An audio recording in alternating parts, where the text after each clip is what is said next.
Je vais déjà essayer le micro qui me semble assez dur à apprivoiser. On est bon là ou pas? C'est vrai.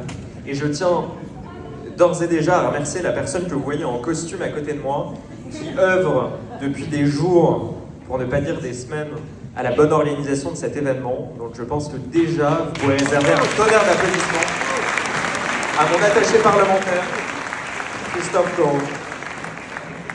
C'est vrai que c'est un micro qui est adapté pour quelqu'un. Alors déjà, je ne suis pas très grand, mais j'ai l'impression qu'il faut être encore plus petit.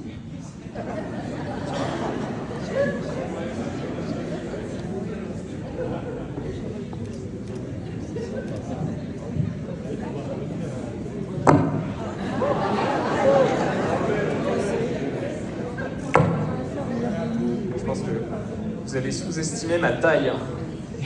Non, c'est bon, ça me plaît. Merci beaucoup.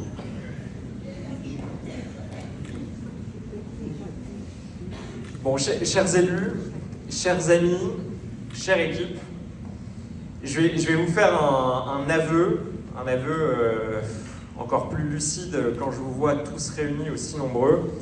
Très honnêtement, je n'aurais jamais osé imaginer vous compter aussi nombreux pour ce qui est en plus ma toute première cérémonie de vœux. Alors vous pardonnerez, j'espère, la sobriété de la mise en scène, peut-être les écarts aussi au protocole que je pourrais commettre, mais surtout la sincérité de celui qui n'a pas encore beaucoup d'heures de vol institutionnelles à son compteur. Il me reste, vous le savez, officiellement plus que 4 heures à peu près pour accomplir ce que la tradition commande avant la fin de ce mois de janvier. On est en quelque sorte dans le temps additionnel et il paraît même que ça porte malheur de vous le souhaiter avant la fin du premier mois passé. Donc, pour éviter tout stress supplémentaire qui, je le sens, devient en quelque sorte un peu insoutenable pour beaucoup d'entre vous, j'y vais, je me lance. De toute façon, vous y êtes prêts. Je tenais vraiment à vous souhaiter une merveilleuse année 2025 à vous, à vos proches et à tous ceux qui vous sont chers.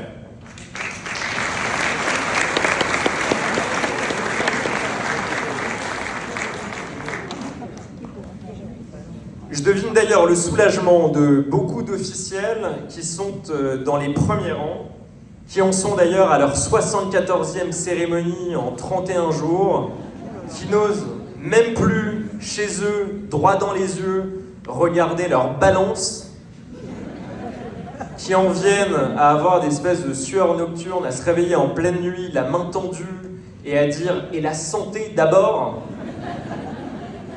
Mais je pense que ce soir, ils se disent que le bout du tunnel n'est plus si loin, que le marathon des vœux pourra ce soir officiellement toucher à sa fin.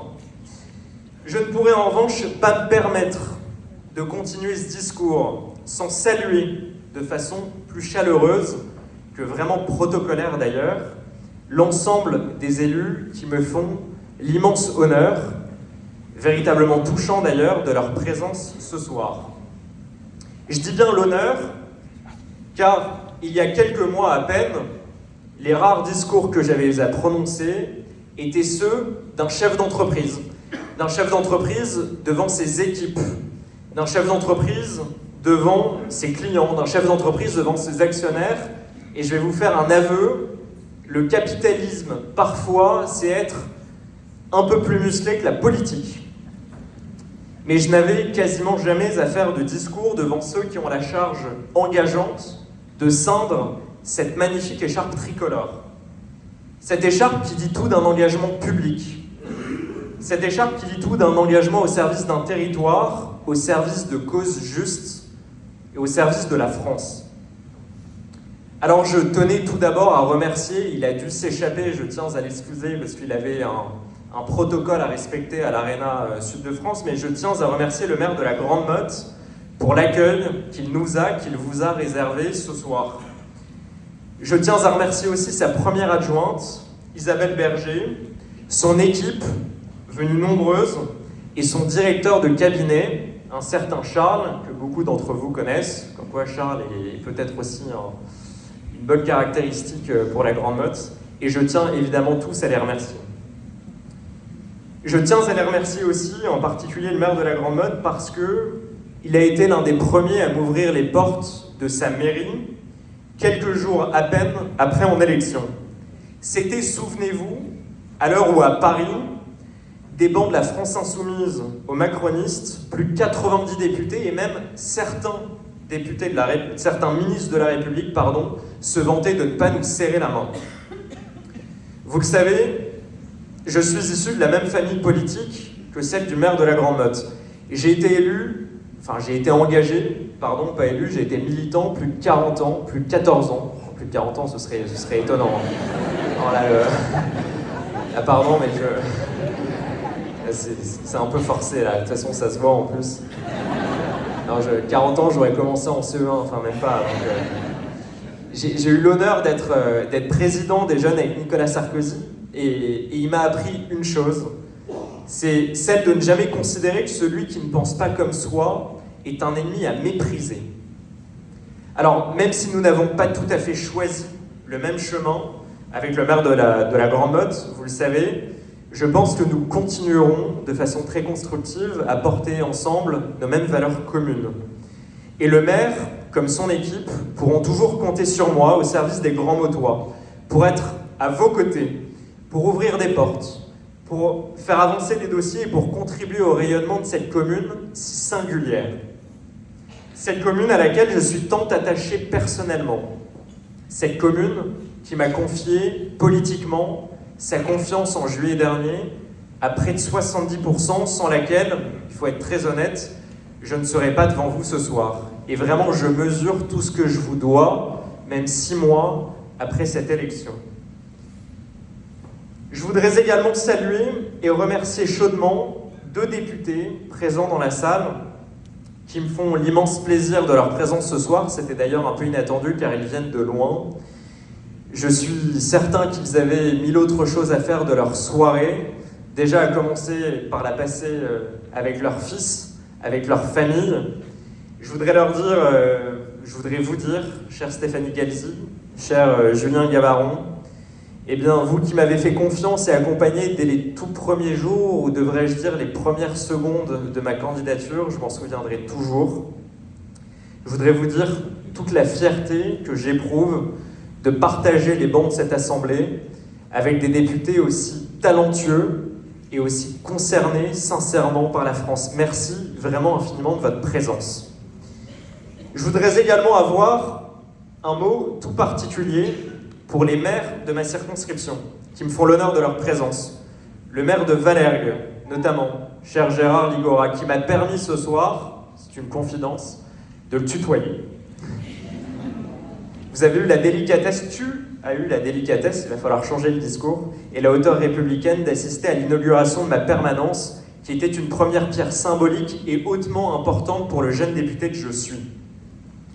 Par le témoignage de ta présence ce soir, je voudrais en profiter pour saluer bien sûr l'ensemble des adjoints, des conseillers régionaux, chère Johanna, chère Julia, des conseillers départementaux, des conseillers municipaux, des conseillers communautaires qui sont présents ce soir dans la salle.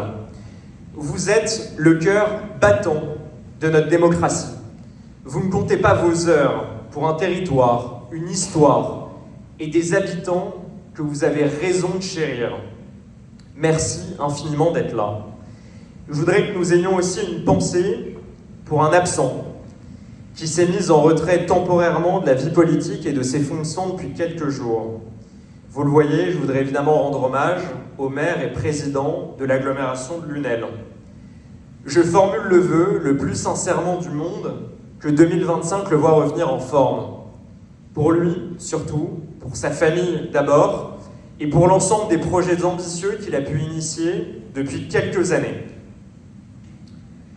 Je voudrais aussi saluer les présences du Major Imbert, commandant la brigade de la Grande Motte, et de la chef d'escadron, Stéphanie Charéron, commandant la compagnie de Lunel, ou aurais-je pu dire, à quelques heures près, lieutenant-colonel Charéron. Bravo pour votre magnifique promotion.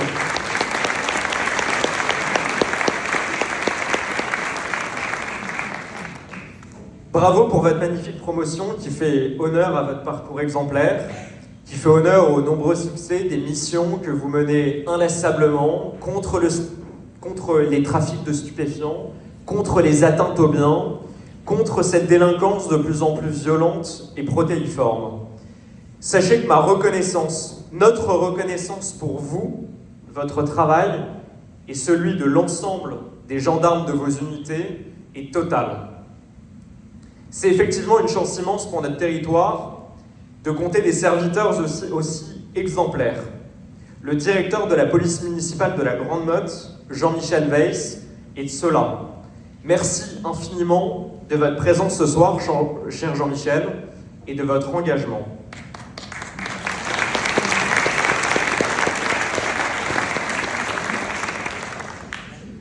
Vous et vos équipes êtes chaque jour en première ligne pour assurer la sécurité de notre quotidien, pour toujours penser aux autres plutôt qu'aux vôtres, pour ne jamais reculer devant le risque, y compris ce matin du 24 août 2024, à quelques mètres d'ici, sur le parking de la synagogue Beth Yaakov, où l'un de vos hommes a failli laisser la vie. Puisse cet attentat odieux nous rappeler l'importance de la lutte civilisationnelle et implacable que nous devons mener. Contre l'islamisme, certes, contre l'antisémitisme le plus décomplexé et qui ose même parfois se parer d'une écharpe tricolore, mais aussi contre notre naïveté, contre nos faiblesses morales et contre nos pudeurs anesthésiantes. À vous maintenant, chers amis, venus du Pays de l'Or, venus de Montpellier, venus du Pays de Lunel, chers grands motoises en particulier, votre présence à mes côtés est un gage qui, soyez-en sûrs, m'habite chaque jour que compte mon mandat. Nul ne s'aventurerait d'ailleurs à en prédire la durée, et je vais laisser cela à l'Élysée. Mais soyez certains que votre soutien est mon premier moteur pour vous rendre au centuple la confiance qui honore chaque seconde de mon action publique. Celle qui m'anime au plus profond de moi-même, tous les jours que compte une semaine, sans vacances ni week-end, à défendre la France, l'héritage de ceux qui nous ont précédés, l'économie qui nous ont léguée et le destin national qu'il nous revient de restaurer.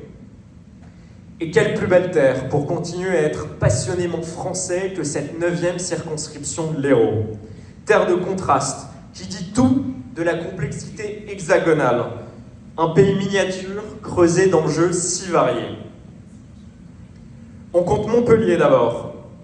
Cher Thierry, toi qui es si engagé, une métropole à bout de souffle, abîmée par le dogmatisme d'élus de gauche qui font subir aux Montpelliérains leur lot quotidien d'atteinte à notre sécurité, à notre mobilité, à notre tranquillité et à notre qualité de vie. Leur ZFE est une insulte de plus à tous les travailleurs, à tous ceux qui n'ont pas d'autre choix que celui de vivre éloignés de notre métropole, à ceux qui aimeraient sincèrement pouvoir remplacer leur moteur s'ils pouvaient seulement pouvoir mettre 1 centime de côté. On compte également le littoral rayonnant avec Carnon et la Grande Motte, vitrine mondiale de notre audace architecturale, fenêtre sur notre berceau méditerranéen, âme marine du territoire. Souvenir de ces années, pas si lointaines, certains étaient déjà là, au début des années 70, où notre génie bâtisseur permettait de faire émerger des sables et des marais en l'espace de moins d'une décennie, une ville entière. On compte aussi Lunel, l'ancienne glorieuse, carrefour d'érudition de l'époque médiévale à la Révolution, qui pour le meilleur, en ce qu'on appelait la Nouvelle Jéricho, au tout début de nos siècles, a accueilli l'une des premières communautés juives d'Europe. Pour le meilleur, a vu s'arrêter et passer les plus grands savants, médecins et philosophes tout au long de son histoire. Pour le meilleur, et pendant des siècles, n'a jamais eu à rougir de ses voisins montpelliérains et nîmois.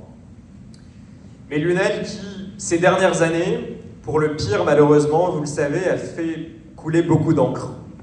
Une encre exagérée, certes, mais qui a fait bien du tort à la ville, à son attractivité et au développement économique qu'on pourrait attendre d'un bassin aussi central. Mais sachez-le, j'en suis convaincu du plus profond de mon âme, cette encre n'est pas indélébile. Et il sera temps de réveiller la belle endormie, d'accentuer les efforts entrepris et de rendre aux Pescalunes leur droit à la continuité historique. Lunel et sa mémoire millénaire le méritent. Et enfin, au milieu du bourdonnement, entre le Vidourle et la mondialisation à marche forcée, on compte les villages fièrement structurés autour de nos arènes, de nos manades et de nos traditions que Paris de LFI aux macronistes entendent bien dissoudre dans leur propre idée de la modernité. Mais ils n'ont pas compris que ce qui sauvait encore notre lien social, dans les derniers recoins où il fait encore bon d'être en France, comme ici dans nos villages, c'est notre fierté. Notre fierté, monsieur le maire, cher Gérard, d'être les héritiers d'une terre. Notre fierté de perpétuer depuis les générations les gestes, les costumes et les fêtes de nos ancêtres. Notre fierté de la bouvine, de la fée d'Ibiou, de tous ces mots et ces rites qu'ils ne daigneront jamais comprendre. Alors depuis que vous m'avez élu, et pour me rendre digne de votre confiance, du caractère de ce territoire et de l'intensité de ses habitants que j'aime tant, je me suis lancé à corps perdu dans ce mandat. D'abord en déménageant à Mauguot et en démissionnant du jour au lendemain de mes fonctions, de cette entreprise que j'avais bâtie depuis 7 ans, avec toute ma passion, de ces 150 employés de Paris à Montpellier, en passant par Milan, que j'avais recrutés et formés personnellement. Ils ont été pour moi une famille que je n'imaginais pas devoir quitter aussi rapidement et qui, pour moi, compte encore énormément. J'ai donc, au début de l'été, sans me retourner, troqué les open space, le monde de la tech et les levées de fonds pour écumer fêtes votives et arènes. Ces arènes où se transmettent l'art séculaire du rasé. Ces arènes où, depuis Catherine de Médicis et Henri IV, nos taureaux sont sanctifiés. Ces arènes qui disent tout du caractère de cette petite Camargue, de la valeur de tous ces gens qui la peuplent. Et au cœur de l'été, vous l'imaginez assez rapidement, c'est une autre arène que j'ai eu aussi à découvrir, l'hémicycle. Cette autre arène où visiblement les valeurs, elles, n'ont pas tenu les siècles. Celle où la poignée de main républicaine n'est plus de mise. Celle où même l'insulte est désormais permise. J'y ai appris dans les tout premiers jours que dans cette maison du peuple, le premier parti de France, fort de 11 millions d'électeurs, pouvait y être tenu à l'écart de toute fonction représentative. Ni présidence de commission, ni questure, ni place au bureau de l'Assemblée, en dépit de toute règle officielle de l'Assemblée. Il fallait même qu'on leur dise merci. Merci de nous tolérer sur ces bancs. Merci pour leur immense mansuétude. Merci pour leurs outrages. Et surtout, qu'on ne fasse pas trop de bruit. J'ai découvert ébahi de mes propres yeux ce grand cirque de la République où dans les couloirs des salons feutrés qui jouxtent l'hémicycle, c'était là mon deuxième jour et je m'en souviendrai toujours, dans cette ombre feutrée se discutait entre Gabriel Attal, Mathilde Panot et Laurent Wauquiez le sort du traitement qui nous serait réservé. Devant vous, ils feront mine de s'opposer sur tout une fois la lumière rallumée, mais ils seront les premiers à s'accorder pour mieux faire barrage aux Français. J'en veux énormément à ma famille politique de toujours, les Républicains de M. Wauquiez, cette droite qui a cédé sur tout pour sauver ses titres, ses portefeuilles et chauffeurs, cette droite qui a préféré la victoire de l'union des gauches plutôt que celle de l'union des droites, cette droite qui a préféré des alliances électorales indignes plutôt qu'un redressement national.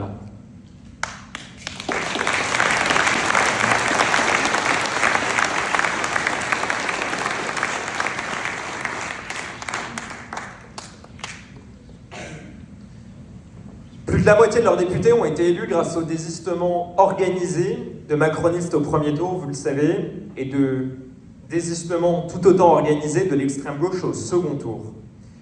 Aujourd'hui, cette droite que j'ai quittée, alliée aux macronistes et aux socialistes, fait preuve d'une irresponsabilité que je n'aurais jamais imaginée. Irresponsabilité régalienne, d'abord. Quelques mois après son arrivée à Beauvau, le verbe haut, Bruno Retailleau, que je connais très bien, j'apprécie personnellement, mais qui m'a beaucoup déçu parce que vous ne l'avez peut-être pas tous vu, mais dans l'hémicycle, il a appelé, il y a à peine quelques mois, à voter contre 2 de nos propositions de loi, soutenues pourtant par plus de 86% des Français. Il a appelé à voter contre le rétablissement des peines planchers, supprimées par Christiane Taubira, et contre l'expulsion des délinquants et criminels étrangers. Alors, vous imaginez évidemment toute ma déception quand je vois M. Retailleau penser comme nous pensons, quand je le vois parler comme nous parlons, mais faiblir là où il faut agir. Cette irresponsabilité est aussi et surtout budgétaire. En cédant aux réflexes fiscaux les plus primaires, cette droite a fait le jeu d'un socialisme décomplexé. Taxes sur l'électricité, taxes sur nos retraités, allègement de charges pour nos entreprises supprimées, et pendant ce temps, rien sur la réforme de l'État, rien sur la simplification du millefeuille territorial, rien sur ces 400 000 normes qui tuent à petit feu nos entreprises, rien sur toutes les dépenses nuisibles.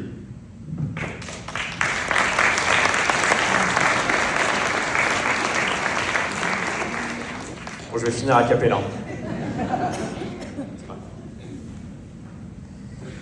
La France, vous le savez, est prise dans une spirale infernale qu'aucun ministre, malheureusement, ne semble vouloir enrayer. Toujours plus de dépenses, toujours plus de taxes, et toujours plus de dettes. Je pense que vous l'imaginez peut-être pas, mais depuis que j'ai commencé à vous parler, eh bien, la France a cumulé plus de 15 millions d'euros de dettes. Alors rassurez-vous, il n'en reste plus beaucoup avant d'ouvrir le buffet. Mais malgré les budgets qui n'ont jamais été aussi élevés, je pense que vous le constatez au quotidien, nos hôpitaux sont saturés, nos patients triés sur le volet, nos tribunaux engorgés, nos forces de l'ordre épuisées et nos professeurs démoralisés. Alors comme beaucoup des députés de notre alliance, comme Stéphanie Galzi, comme Julien Gabaron, j'ai décidé de ne pas me résigner. À force de volonté, à force de dizaines d'amendements déposés, à force de séances nocturnes à batailler, je n'ai pas cédé pour vous, pour l'ensemble des Français. Je n'ai pas cédé sur les impôts, les taxes, les prélèvements que le gouvernement n'avait cesse de vouloir augmenter avec la complicité du NFP. Je n'ai pas cédé non plus sur la compétitivité de nos entreprises en arrachant le maintien de certains crédits. Je n'ai pas cédé non plus sur toutes ces dépenses nuisibles que l'on n'a plus depuis longtemps le luxe de se payer. Je n'ai pas cédé non plus sur les droits de succession que par un amendement, et c'est très rare, voté à la majorité, j'ai pu enfin faire diminuer. Et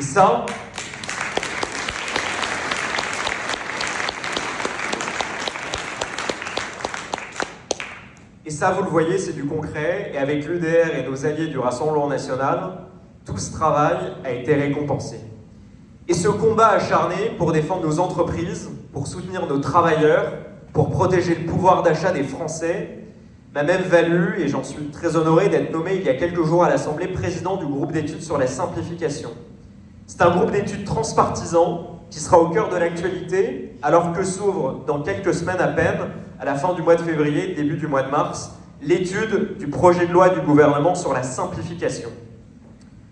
J'ai donc fait le choix, et je communiquerai, de réunir tous les artisans, les commerçants, les indépendants, les professions libérales et tous les chefs d'entreprise volontaires de la circonscription qui voudront en discuter avec moi.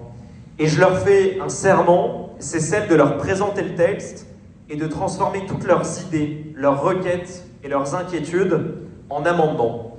Ils pourront, vous pourrez compter sur ma vigilance la plus totale.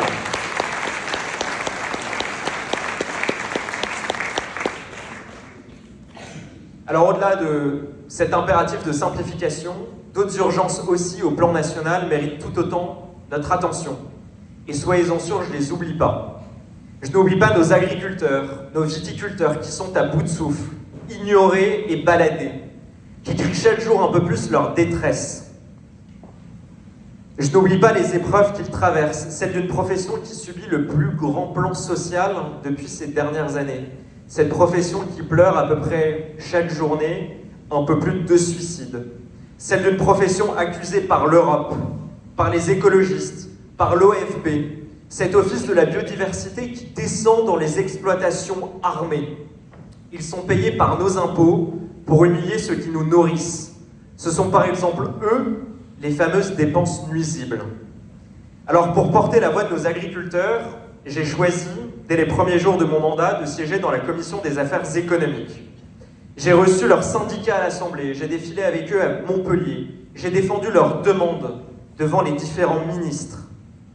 Et lorsque le virus West Nile, par exemple, a frappé nos élevages de chevaux ici sur notre territoire à la fin de l'été, j'ai été le seul député à alerter le gouvernement, encore aux abonnés absents. Il n'y a eu, vous vous en doutez, ni campagne de démoustication, ni campagne de prévention, ni vaccin avait été prévu. J'ai réussi, d'ailleurs en commission, à alerter la ministre qui nous a avoué qu'il y en avait à peine une trentaine disponibles sur l'ensemble du territoire, alors même que cette même épidémie avait frappé notre territoire et beaucoup d'éleveurs durement, ici même, il y a 20 ans. Je me suis battu pour obtenir ces réponses et je continuerai à me battre pour nos éleveurs, nos agriculteurs, nos viticulteurs, parce qu'ils ne sont pas qu'une cause à plaider, encore moins un problème à régler, mais bien une richesse à protéger. Parce que ce sont eux qui nous nourrissent et que leur métier est le seul, rendez-vous compte, dont nous ayons systématiquement besoin 3 fois par jour. Je vous laisserai le loisir de chercher, mais aucun autre métier n'est aussi indispensable. Pour nos agriculteurs, comme pour tous les travailleurs qui ne voient plus leurs efforts payés, notre seule résolution est de tout changer. Mais ce changement en profondeur, si vital pour le pays, ne se décrète pas depuis Paris. Il ne peut naître loin du tumulte de vos vies, loin des réalités du terrain, de vos attentes, de vos besoins. C'est pourquoi ma méthode, la seule qui vaille, selon moi, ça va vraiment être a cappella.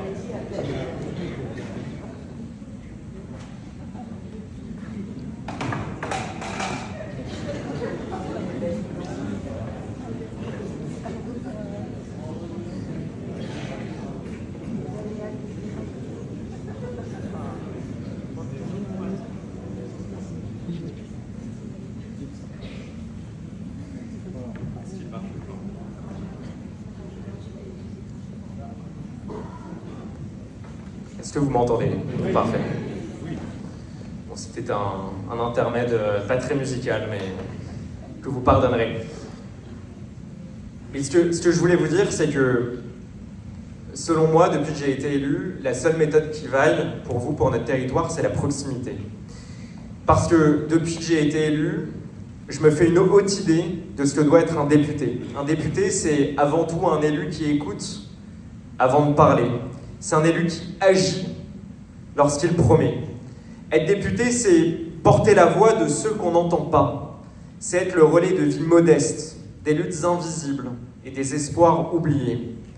Être député, c'est tendre l'oreille à l'ouvrier qui doute, à la mère qui s'épuise, à l'entrepreneur qui prend des risques, à l'étudiant inquiet pour son avenir. Parce que c'est vous ici, dans nos villes et villages, qui portez l'âme de ce pays. C'est à vous que je dois rendre des comptes, parce que derrière chaque décision, soyez-en sûrs, il y a vos visages, vos histoires, et cette promesse que je me suis faite viscéralement de ne jamais vous décevoir. Cette proximité, ce sont tous les kilomètres parcourus pour venir à votre rencontre. Cette proximité, c'est ma permanence parlementaire, qui est ouverte 7 jours sur 7. Et je pense qu'on peut tirer vraiment notre chapeau à Christophe Corot, mon attaché parlementaire, qui fait une énorme partie du travail. Cette proximité, ce sont aussi, depuis le début du mois de septembre, ces quelques 350 interventions déjà réalisées au service d'histoires personnelles, parfois bouleversantes. Certaines me hanteront pour longtemps, que ce soit sur votre logement comme sur la mobilité, sur la justice comme sur l'insécurité, sur les impôts comme sur votre porte-monnaie. En quelque sorte, je suis aussi le dernier lien de ceux qui n'en ont plus. Et cette proximité, ce sont enfin ces réunions publiques mensuelles auxquelles vous me faites l'honneur, chaque mois, de répondre présents toujours plus nombreux dans une commune différente de la circonscription. Je vous y donne ma parole librement et vous rends compte de mon action, de mes votes, en totale transparence. Et je continuerai chaque mois que fera cette année.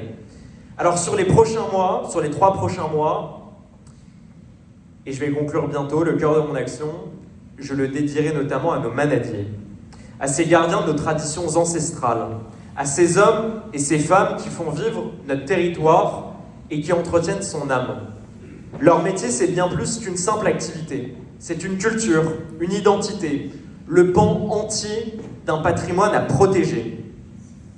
Ici, nos manadiers, comme à Paris, pourront compter sur moi pour les défendre, pour les aider concrètement, face aux dirigeants de Groupama, que je convoquerai prochainement, face à l'hémicycle, où je déposerai une proposition de loi pour leur accorder enfin un droit à l'assurance qu'ils méritent, face aux antispécistes, dont la violence n'a d'égal que la haine aveugle qu'ils ont pour les hommes.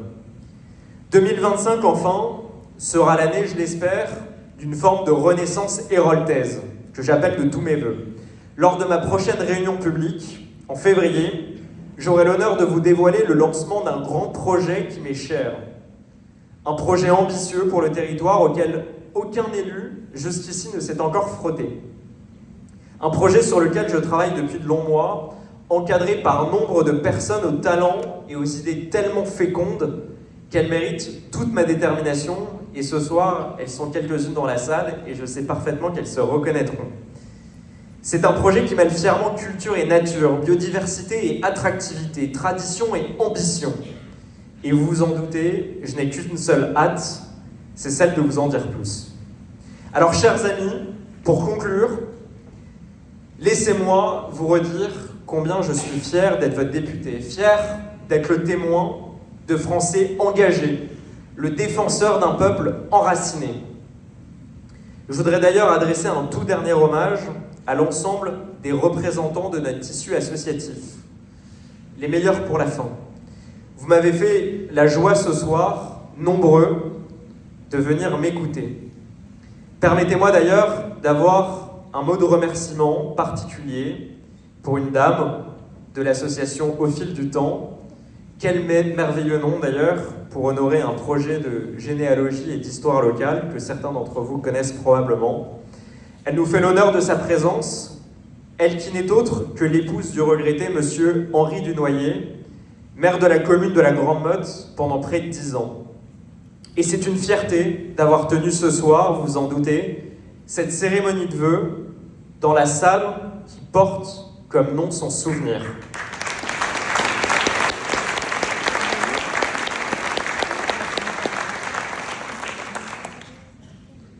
Alors à tous nos bénévoles présents ici, je veux dire qu'à l'heure où tout se paye, où chacun attend un donné pour un reçu, votre engagement désintéressé, votre rapport au temps long, à l'effort gratuit, sont pour moi une inspiration.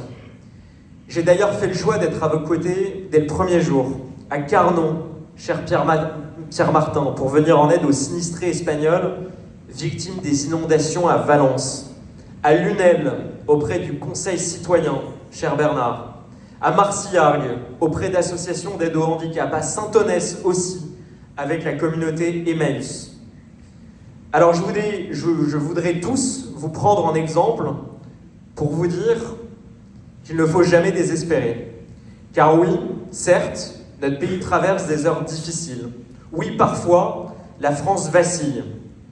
Mais souvenez-vous que nous sommes ce peuple qui a toujours su se relancer, ce peuple qui puise sa force dans la difficulté, la solidarité, et qui n'avance jamais la tête baissée. Ne laissons pas les épreuves définir notre destinée, mais plutôt la manière dont nous les affrontons, soudés. Aujourd'hui, plus que jamais, nous avons l'obligation de rester fiers de ce pays millénaire qui a encore beaucoup à dire au monde. Alors dans les prochaines semaines, les prochains mois, et au fil du temps de cette année 2025 qui nous réservera bien des surprises, j'en ai l'intuition tenace, eh bien j'aurai besoin de vous. J'aurai besoin de vous à mes côtés pour porter encore plus haut et encore plus fort ce qui nous fait vibrer, notre territoire et son identité. Alors merci encore infiniment à tous, votre présence est un témoignage qui me bouleverse, sincèrement. Alors vive Montpellier, vive le pays de Lunel, vive le pays de l'Or, vive la Grande Motte, vive la République et vive la France.